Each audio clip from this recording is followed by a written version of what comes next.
तो आज royal challenger Bengaluru और पंजाब किंग्स भितर बड़ टक्कर दुई दल प्रथम थर भिड़े आईपीएल 2024 रे। विराट कोहली बाहिनी निजर होम ग्राउंड चिन्नास्वामी स्टेडियम रे यह मैच खेलिए। आईपीएल 2024 रे प्रथम मैच रे सीएसके विजय लाभ करथिला निज होम ग्राउंड रे। द्वितीय मैच रे पंजाब जीतिथिला निज होम ग्राउंड रे।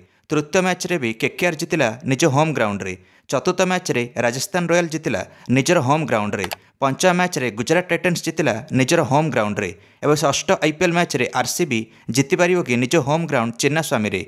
आईपीएल इतिहास रे एबे जाए आरसीबी बेंगलुरु और पंजाब किंग्स पीबीकेएस समुदाय 31 थर मुहांमुही होती, जो रॉयल चैलेंजर बेंगलोर 14 थर जीति आ पीबीकेएस पंजाब 17 थर जीति। किंतु आरसीबी होम ग्राउंड चिन्नास्वामी रे किसी अलग प्रकार परिणाम अच्छी। आरसीबी 6 थर जीति आ पंजाब किंग्स जीति 5 थर, सेटा भी आरसीबी विपक्ष में। आज संध्या 7 रे टॉस हम 7:30 रे मैच आरंभ। आरसीबी निज प्रथम आईपीएल मैच रे सीएसके ठारू पराजय सामना करथिला, तो पंजाब किंग्स निज प्रथम आईपीएल मैच रे 2024 रे दिल्ली कैपिटल्स ठारू जीतिला। तो पिच रिपोर्ट अनुसार चिन्नास्वामी रे हाई स्कोरिंग मैच हम, तो बैट्समैन मानक सहायक हम यही पिच। आरसीबी तरफ विराट कोहली उपर संपूर्ण नजर कौन पे चिन्नास्वामी रे विराट कोहली 2844 रन कर सारी T20 फर्माट रे, जहाँकि सर्वाधिक बैट्समैन उपर अच्छी।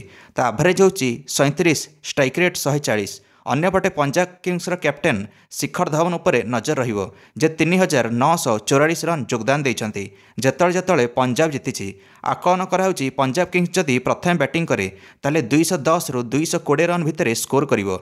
आरसीबी जदि प्रथम बैटिंग करे ताले 180 रु 195 रन स्कोर करिवो। आपण मानको सपोर्ट काहाकु रहिबो, पंजाब किंग्स ना रॉयल चैलेंजर बेंगलुरु आरसीबी? निश्चित निज प्रतिक्रिया कमेंट दे वीडियो को लाइक और चैनल को सब्सक्राइब करदेवे समस्त क्रिकेट अपडेट्स। धन्यवाद।